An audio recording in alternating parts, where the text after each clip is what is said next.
Karena kesibukan ini dan itu biasalah mak-mak rempong. Tiga itu. Sebentar. Oh hi guys, good morning, welcome back to my dial vlog. Aku baru ngedrop anak-anak sekolah guys. Jadi pagi ini aku mau belanja mingguan ke Lidl. Ini di luar sangat panas sekali guys. Ini agak-agak mendung ya, tapi panas banget aslinya. So, sekarang kita langsung aja ke Lidl. Dan ya mudah-mudahan gak macet ya guys ya. So, kita ketemu di Lidl ya. Oke teman-teman, sekarang kita udah nyampe. Sekarang kita ambil trolinya dulu ya. Aslinya guys, ini panas banget. Nah, ambil trolinya dengan koin khusus ya. Oke teman-teman, kita masuk ya. Tadi kalau dilihat dari parkiran sih mobil nggak terlalu banyak ya, berarti di dalam nggak terlalu busy banget.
Sorry ya guys, tadi pas pulang aku nggak review, aku nggak video pas pulang tadi karena riweuh. Anyway, sekarang nggak kerasa banget kegiatan hari ini dan sekarang ini udah jam 5.30.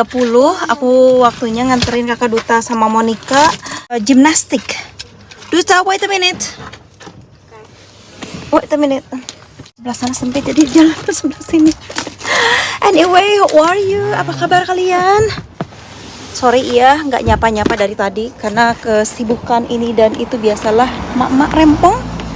Digubrak, digait. Sebentar. Aduh, Kakak Duta, wait. Oke, kunci dulu. Mohon maaf ya, digubrak, dikarait. Capek banget hari ini guys. Honestly, capek minta ampun.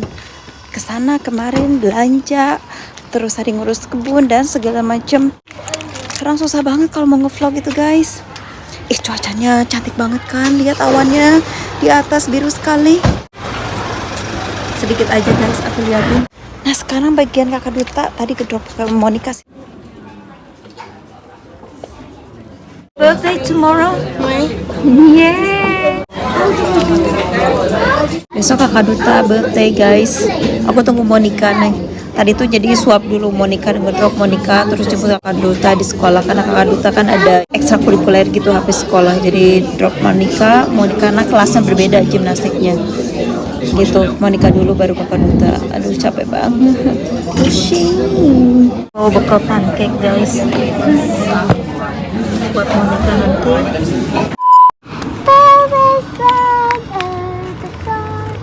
Yes, I moved the cars over there. Can you see?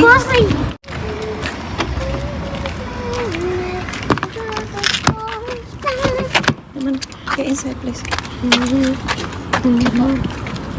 How is your gymnastic, Monica? Anyway, good. Yeah, you changed the satchel next. Yeah, I'm 6 now. You are 7 now. I mean 7. Yes, you are 7 now. So I'm gonna go to a big group. you are gonna be a big group, yeah. Yeah.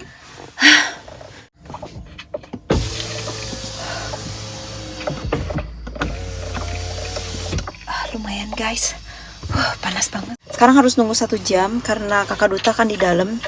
Dan sekarang aku sama Monica. Tadi Monica pertama dan sekarang Kakak Duta lagi nunggu di sini.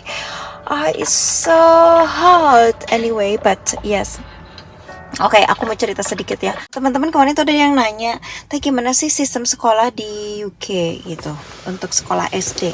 Karena aku pengalamannya sekolah SD ya, belum secondary school, tapi nanti akan secondary school buat Kakak Duta. Ada video aku menjelaskan tentang sekolah di UK.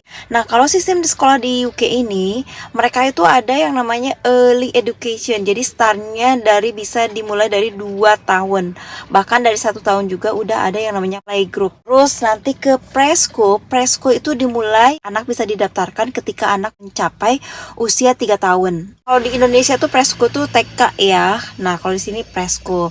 Kemudian primary school itu masa pembelajarannya selama 7 tahun. Ke anak udah mencapai 4 tahun di pelajaran tahun baru itu udah bisa didaftarkan. Primary school itu setara kalau di Indonesia itu sekolah dasar. Kalau di Indonesia kan sekolah dasarnya selama 6 tahun ya. Dan dimulai kalau nggak salah usia 7 tahun. Begitu ya. Nah itu kan beda sekali. Nah sekarang Monica itu udah year 2. Kalau misalkan di Indonesia ikutin sekolahnya Indonesia itu SD-nya berarti kelas 3 SD. Tapi karena di sini sistemnya pendidikannya anak dimulai dari 4 tahun primary schoolnya, jadi sekarang Monica udah kelas 3 SD gitu. Kakak Duta udah 5 SD begitu. Sistemnya ya, untuk pendidikannya mengikuti standar kualifikasi pendidikan di UK. Mungkin sangat berbeda sekali bagaimana standar pendidikan di UK, standar pendidikan di Indonesia pasti berbeda ya. Waktu itu aku pernah bikin video ketika anak-anak mau berangkat sekolah. Ada yang komen, "Teh kok nggak bawa buku-buku sekolah?" Ingat waktu dulu masih SD, kita tuh di tas ransel kita tuh banyak banget buku. Nah kalau di sini nggak seperti itu guys. Dari kelas reception sampai year 2 itu kita punya free meal gratis dari pemerintah untuk makan siang dan snack dari sekolah. Jadi kita nggak perlu bikinin mereka snack. Jadi bawaannya ke sekolahnya cuman tas aja, dan di tas itu cuman ada buku bacaan, 2 buku bacaan setiap minggunya ganti-ganti gitu. Terus botol minuman itu aja, jadi nggak ada buku yang lain-lain. Nanti year 3 kalau standar Indonesia itu kelas 4 SD, harus bawa makan siang dari rumah kalau misalkan kita nggak bayar. Ada dua option sih sebetulnya. Kita bisa bawa dari rumah atau makan siang di sekolah dan kita bayar. Nah, kalau hitung-hitung, aku itu mendingan bawa dari rumah guys, karena kalau dihitung-hitung itu tidak terlalu mengeluarkan biaya mahal. Sementara kalau dari sekolah itu hampir seminggu itu kita bayar 15 pound. Nah, kalau kita bawa di rumah itu nggak nyampe 15 pound, jadi ya udah di rumah aja. Dan kita tahu ya anak kita itu makan apa gitu. Walaupun aku yakin bahwa sajian dari sekolah itu aman dan sehat tentunya ya. Nah, untuk biaya sekolah di Inggris itu memang gratis. Tidak ada biaya apapun, tidak ada biaya bangunan, tidak ada biaya sekolah, tidak ada. Pokoknya semua gratis. Hanya kalau yang namanya ekstrakurikuler, terus ada kegiatan-kegiatan setelah sekolah itu tentu harus bayar. Pokoknya kegiatan-kegiatan luar kurikulum sekolah itu kita harus bayar. Kegiatan sekolah yang gratis. Renang itu gratis. Terus ada kriket, bola, tenis itu ada beberapa periode ditawarkan di sekolah itu gratis. Ada juga yang memang harus bayar, kayak matematika, terus ada sains, kayak gitu-gitu memang harus bayar. Tapi ada beberapa yang gratis. Nah, gitu. Dan sebagai orang tua itu harus produktif dan aktif.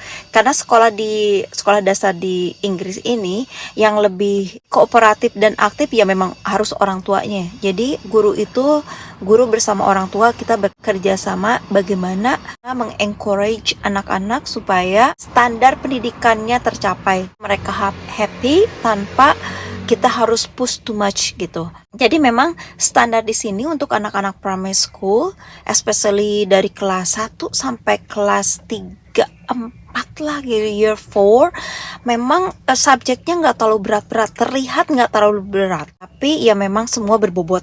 Kita ada meeting parent 3 kali, awal pembelajaran, pertengahan periode, sama nanti terakhir, atau istilahnya penutupan masa pembelajaran begitu. Kita tahu bagaimana anak-anak di sekolahnya tuh seperti apa gitu. Kalaupun kita ada concern, ada sesuatu yang memang kita ada kekhawatiran di rumah, kita bisa sampaikan ke sekolah. Atau anak bermasalah di sekolah, kita bisa discuss begitu. Kemudian raport. Nah, raport di sini tuh ada penilaian gitu. Jadi di sini tuh dinilainya sesuai dengan kemampuan anak. Jadi ada standar expected, jadi standar kualifikasi pendidikan yang dicapai oleh anak. Jadi diukurnya melalui kemampuan anak. Apakah anak tersebut mampu mencapai standar kualifikasi pendidikan tingkat primary school atau tidak begitu.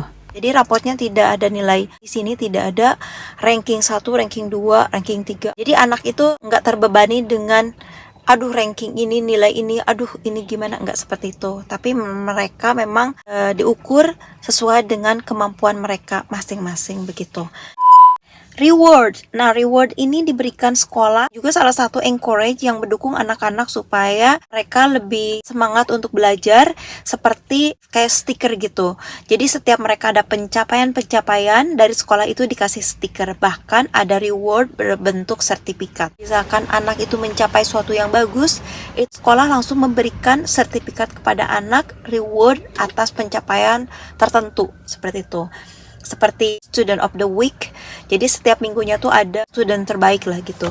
Tergantung kategorinya juga, misalkan di bidang matematika, di bidang sains, bidang art. Nah, kebetulan kalau Monica beberapa dapat rewardnya dari bidang art, Kaduta itu banyaknya dari matematika gitu. Jadi beda-beda ya anaknya. Beberapa penghargaan sebagai role model juga, jadi sebagai contoh terbaik buat student lain gitu. Itulah sekilas tentang bagaimana anak SD di sini ya. Di sini tuh orang tua itu nggak bisa menyerahkan sepenuhnya kepada sekolah gitu. Ya udahlah, sekolah aja urusannya. Untuk PR kalau pekerjaan rumah itu dikirimkan ke email orang tuanya, atau orang tuanya harus mengakses website yang ada di sekolah gitu. Di website itu ada informasi, silabus juga, kita bisa baca. Jadi orang tua bisa tahu gitu apa aja yang dipelajari, apa aja kegiatan di sekolah, kita tahu semua gitu melalui website sekolah. Jadi kita tuh harus aktif dan proaktif juga sebagai orang tua.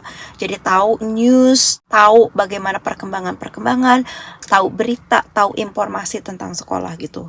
atau tentang apapun yang berkaitan dengan pendidikan sekolah, pendidikan anak, kita tahu semua. Apalagi sekarang era digital ya, jadi kayak Twitter, Facebook, sekolah menggunakan itu. Tentunya kalau anak-anak itu, kalau misalkan anak pengambilan foto atau gambar, kita sebagai orang tua harus mendatangani persetujuan bahwa apakah anak itu boleh diambil fotonya dan dimasukkan ke media sosial atau tidak gitu. Sekarang juga aku lagi ada PR berat banget karena nanti kan setelah primary school itu ke secondary school ya.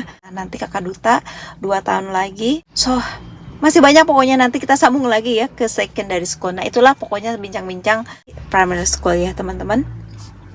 Aduh, so far ini panas banget. Aku lapar banget. Panas. Oke. Aku mau makan dulu. Lumayan kan 1 jam. Aku lelah banget, capek ini sebetulnya. Mana panas, mana capek. Dan aku keringetan sekali ya. Udah dibuka ini semua. Oke teman-teman, thank you so much. Terima kasih udah nemenin tadi belanja dan nemenin aku ngobrol-ngobrol ini. Gitu aja, semoga informasi tadi tentang sekolah bermanfaat. And teman-teman, thank you so much for watching, and definitely we will see you again in the next vlog. So take care and have a good day.